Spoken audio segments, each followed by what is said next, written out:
Alors bonjour à tous. Une nouvelle vidéo que je voulais faire très vite. C'est vrai que ces derniers temps, j'ai pas vraiment eu le temps. J'ai pas vraiment eu le temps. Donc depuis mon retour sur place en Chine, depuis mon retour à Shanghai, je n'ai pas vraiment eu le temps de faire des vidéos. J'étais très occupé, très busy. Et donc je me suis dit bon, je vais laisser les choses comme telles et jusqu'à ce que, quand j'aurai le temps, je vais revenir et je vais refaire des vidéos. J'ai des vidéos qui sont déjà... Enfin, j'ai pas de vidéos, je les ai pas encore faites, mais j'ai déjà les thèmes pour les prochaines vidéos. Et donc, ce silence, c'était juste parce que j'étais très occupé ces derniers temps. Et donc, parmi vous, certains le savent. Donc, c'est pas que j'avais décidé d'arrêter, je ne vais pas arrêter. Et voilà. Donc, je suis en train encore de réfléchir à comment je vais publier, c'est-à-dire la fréquence de mes publications. Bon, d'une, ça sera quand j'aurai le temps. De deux, ça sera peut-être, voilà. La fréquence, je ne sais pas encore. Peut-être une vidéo par semaine. Non, pas par semaine, c'est pas possible. Peut-être une vidéo par mois. Non, je pense à ça. Parce qu'il faut quand même donner, laisser du temps aux gens, surtout les premières vidéos qui étaient très longues. Laisser du temps aux gens de s'approprier, de comprendre tous les détails, tous les messages que j'ai postés, enfin toutes ces informations-là, de le comprendre, de comprendre ces informations-là, c'est très important parce que chacun son niveau, comme je dis tout le temps, chacun son niveau. Donc je crois que il est quand même nécessaire, si je veux qu'il y ait des gens qui me comprennent, qui comprennent ce que je suis en train de faire là, ce que je dis souvent dans les vidéos. Bon, il va falloir du temps. Pour certains, ils ont compris. Pour d'autres, surtout pour les jeunes, peut-être qu'il va leur falloir du temps. Et donc, je suis plus maintenant dans cette optique-là de laisser du temps. Bon, sans trop rentrer dans les détails. Voilà, le pourquoi de cette vidéo, c'est une vidéo qui m'est venue comme ça. C'est voilà, c'est en fait suite à beaucoup de questions, parce que si vous regardez en bas, il n'y a pas longtemps, j'avais fait une vidéo sur les cryptos. Et donc voilà, j'avais fait une vidéo sur les cryptos et j'appelais tout le monde en fait à creuser dans le sujet et à investir, si vous le pouvez, si vous avez les moyens, si vous avez les moyens vous pouvez investir. Et donc, suite à cette vidéo, il y a eu des gens à qui aussi j'ai conseillé personnellement de s'intéresser sur les cryptos et d'investir aussi. Voilà. Bon, je sais pas comment ça se... Voilà. Donc, suite à cette vidéo, il y en a eu qui ont investi, mais il y en a eu, voilà, après investissement, il y en a eu aussi qui m'ont contacté, mais qu'est-ce qui se passe? Pourquoi il y a toutes les cryptos qui chutent? J'en rigole. Ok, et ne paniquez pas. Et voilà, voilà, c'est le pourquoi en fait de cette vidéo. C'est en fait pour vous expliquer très vite, très vite. Je vais aller directement, voilà, dans le message. Pour vous expliquer un peu ce qui se passe. Je ne pourrai pas rentrer trop dans les détails. Bon, voilà, ça ne m'intéresse pas non plus. C'est pas mon but. Voilà, si vous voulez vraiment rentrer dans les détails, il y a toutes les informations, il y a tous ces détails-là qui sont dispo. Sinon, vous pouvez aussi m'envoyer un message privé, voilà, ou sinon m'envoyer un mail. Je prendrai le temps de répondre et de vous envoyer toutes ces infos-là qui vont vous permettre en fait de comprendre ce dont je me parle, ce sur quoi je me base, pardon, ce dont je vais parler là.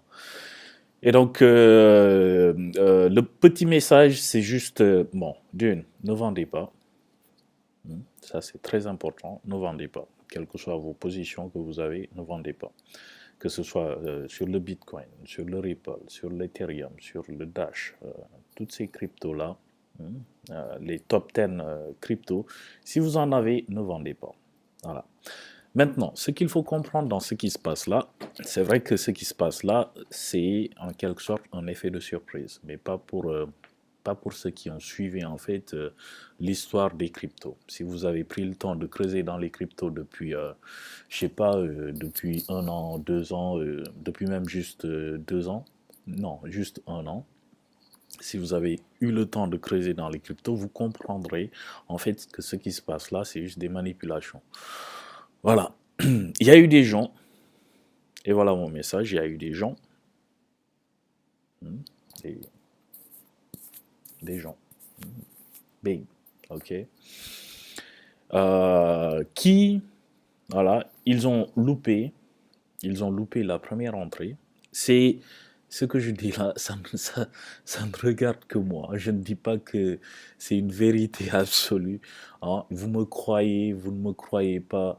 Faites aussi vos propres investigations et ça sera aussi beaucoup plus intéressant. Et voilà. Et vous, voilà.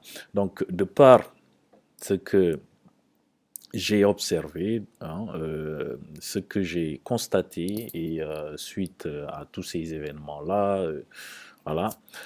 Donc, j'en déduis ce que je vais dire là. Et c'est pourquoi en fait je voulais partager le message. Donc, le premier point, ne vendez pas, quel que soit ce que vous avez. Et donc, la deuxième chose qu'il faut comprendre, c'est qu'il y a manipulation. Il faut le dire, il faut être honnête, il y a manipulation. Manipulation maintenant, par qui? C'est ça le truc, c'est ça la vraie question qu'il faut se poser. Manipulation par des gens, des régulateurs, appelez-les comme vous voulez, je ne vais pas donner de nom, voilà. Il y a eu des gens qui ont raté en fait cette première euphorie, hein. Ils ont raté ça, et donc là maintenant ils essayent de se rattraper. Voilà. C'est tout simple. Ils essayent de se rattraper. Et maintenant, comment se rattraper? Comment se rattraper, c'est essayer d'influer en fait, voilà, euh, sur le marché, hein, influer de façon négative sur le marché, parce que il faut comprendre en fait que ils ont essayé de casser les cryptos, non? Ils ont essayé de casser les cryptos. Appelez-les comme vous voulez, j'en ai rien à faire. Vous avez compris, hein? Donc, ils ont essayé de casser les cryptos. Ça n'a pas marché. Pourquoi? Parce que c'est décentralisé. Parce que, voilà, pour casser les cryptos, il va falloir fermer Internet. Voilà, ils ont essayé, ils n'ont pas réussi. Et donc, vu qu'ils ont essayé, ils n'ont pas réussi, ils sont dans l'obligation maintenant d'adopter ces cryptos-là, d'adopter la blockchain. La blockchain, j'en avais parlé dernièrement. Donc, la blockchain, en fait, c'est le système, hein, dans lequel, pardon, c'est un système dans lequel sont basées, en fait, toutes ces crypto-monnaies qu'il y a aujourd'hui. Et donc, ils sont obligés aujourd'hui d'intégrer la blockchain, de rentrer dedans, hein, et de l'adopter pour ne pas louper en fait cette deuxième phase. Parce que il faut comprendre que en décembre, enfin depuis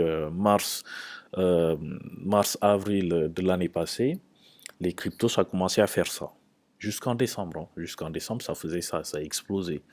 Maintenant, vu qu'ils ont essayé de bloquer, ils ont pas pu, hein, ils ont accusé le Bitcoin de fraude, de bulles, de blanchiment d'argent, hein, de crimes, voilà. Aujourd'hui, je parle comme ça, hein, hein, tout dépend de ce qu'on fait de la chose, hein. Voilà, l'argent est aussi utilisé pour financer des choses et patati patata. Je ne vais pas rentrer dans ces détails-là. Donc, il y a eu toutes ces accusations-là sur les cryptos qui ont été faites pour décourager les gens à rentrer dans les cryptos. Maintenant, ils trouvent que ces accusations, ce phénomène-là, ça n'a pas marché. Non, cette solution-là, ça n'a pas marché. Maintenant, c'est on va rentrer dedans et essayer de prendre contrôle. Et ce qu'ils oublient, c'est que c'est décentralisé et personne ne pourra prendre contrôle. Voilà, c'est une vidéo qui va être un peu technique, mais essayez de comprendre en fait l'essentiel. Ok. Donc, ils ne pourront jamais prendre le contrôle. Donc, là maintenant, ils essayent de rentrer dedans pour se rattraper. Et cette entrée, en fait, ça fait que pour leur permettre de ne pas perdre, parce qu'ils ne vont pas acheter le Bitcoin à 20 000 dollars, 20 000 dollars, c'est pas possible, c'est une perte pour eux. Bon, enfin, pas une perte. Hein, vous me direz que même 20 000 dollars, on peut toujours rentrer. Mais c'est mieux quand même, hein, sachant que le niveau réel du prix de ces cryptos-là sur les marchés, c'est là. Hmm. Le niveau réel, c'est là. Donc, pour retrouver ce niveau-là, il vaut mieux, en fait, décourager les gens, influencer les gens, les nouveaux novices, là, qui viennent juste de rentrer et qui investissent, là, hein, à coup de médias, à coup de pub, à coup d'infos négatives sur les cryptos. On va influencer le marché pour que les gens, ils paniquent, comment dire, ils vendent. Donc, quand les gens ils vont se mettre en mode panique, hein, comme quoi ça va être régulé, oui, ça va être régulé, je suis bien d'accord avec la régulation, mais que ça va disparaître, c'est faux. Hein. Donc, Bitcoin, ça ne va pas baisser jusqu'à zéro. Hein. Voilà. Ces cryptos-là, ça ne va pas baisser jusqu'à zéro. Donc, si vous avez des cryptos dedans, si vous avez investi dans ces cryptos-là, la seule façon en fait de perdre de l'argent, c'est que ça descende à zéro. C'est la seule façon, c'est tout. Tant que ça ne descend pas à zéro, hold, maintenez vos positions, ne vendez pas. Ok. Donc, eux, pour entrer maintenant hein, dans ce marché-là qui est en train de, voilà, c'est une ébullition là en ce moment. Pour entrer dans ce marché-là, c'est mieux de rentrer avec des prix bas. Comme ça, quand vous allez retrouver le niveau réel du marché, vous allez faire du profit, c'est tout. Donc c'est ça qu'il faut comprendre en fait. Donc ils ont loupé la première phase d'entrée, les premières phases d'entrée parce que c'est depuis 2009, 2010, 2011 quand les gens ils ont commencé à en parler.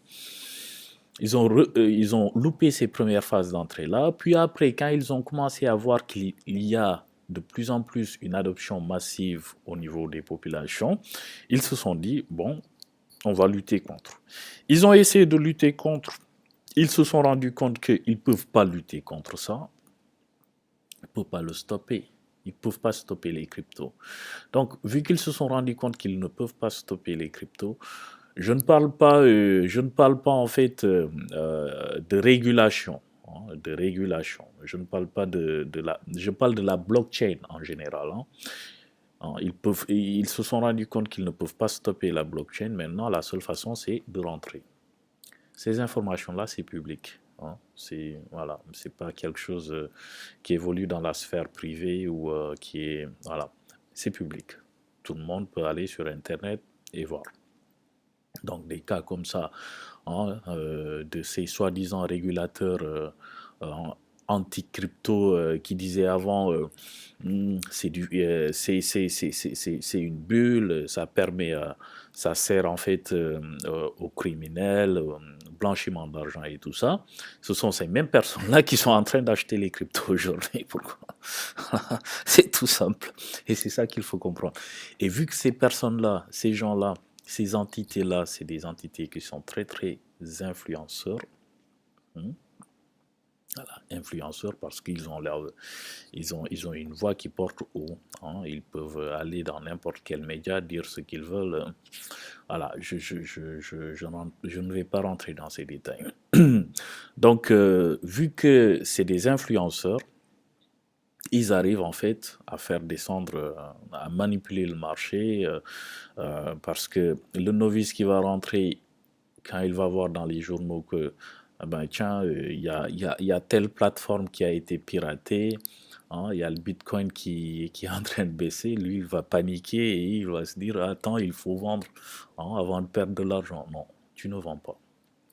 Ok, c'est la meilleure, euh, comment dire, le meilleur conseil que je peux vous donner. Donc, ne vendez pas, maintenez vos positions jusqu'à la fin du mois de février, mars. Et là, on va en reparler, ok? Donc, c'était le petit message que je voulais partager avec vous. Je vais refaire la même vidéo en anglais. Voilà. Comme ça, tout le monde, parce que j'avais fait dans cette vidéo-là, enfin, la vidéo en question sur les cryptos, je l'avais aussi faite en anglais. Donc, là aussi, je vais la refaire en anglais. Donc, voilà, le petit message que je voulais partager avec vous. Et je vous dis, enfin, si vous avez des questions très précises ou si vous voulez avoir plus d'informations, vous pouvez toujours m'envoyer un mail et je vous enverrai des liens et vous ferez le tour et vous regarderez par vous-même. Alors, une dernière chose aussi, c'est que vu que là maintenant c'est la baisse, si vous pouvez acheter, mais achetez ce que vous pouvez perdre. Hein. Voilà, personne ne peut contrôler ou prédire à 100% ce qui va se passer là. On ne sait jamais. Mais voilà, moi je dirais à 90%, il y a 90% de chance. 90% de chance, pardon, qu'à partir du mois de février, à la fin février, mars, jusqu'à avril, mais je dirais fin février, mars, par là, par là, ça va commencer à reprendre en fait les débuts, le niveau normal. Ok? Donc si vous pouvez, achetez maintenant parce que c'est encore bon. Profitez-en pour acheter. Et ceux qui ont déjà acheté, ne vendez pas. Ok? Maintenez vos positions. Alors, pour juste vous donner une idée, il y a la majorité des banques qui sont en train d'adopter Ripple, par exemple. Si vous faites une recherche sur Ripple, vous allez voir, il y a la majorité des gens, des banques internationales, qui sont en train d'adopter Ripple. Alors, allez comprendre pourquoi, s'il y a de telles entreprises de cette taille qui sont en train d'adopter cette crypto-là, pourquoi est-ce que le prix il chute? Allez comprendre. Voilà, donc je m'arrête là et je vous dis à bientôt. Ouais. Allez, ciao.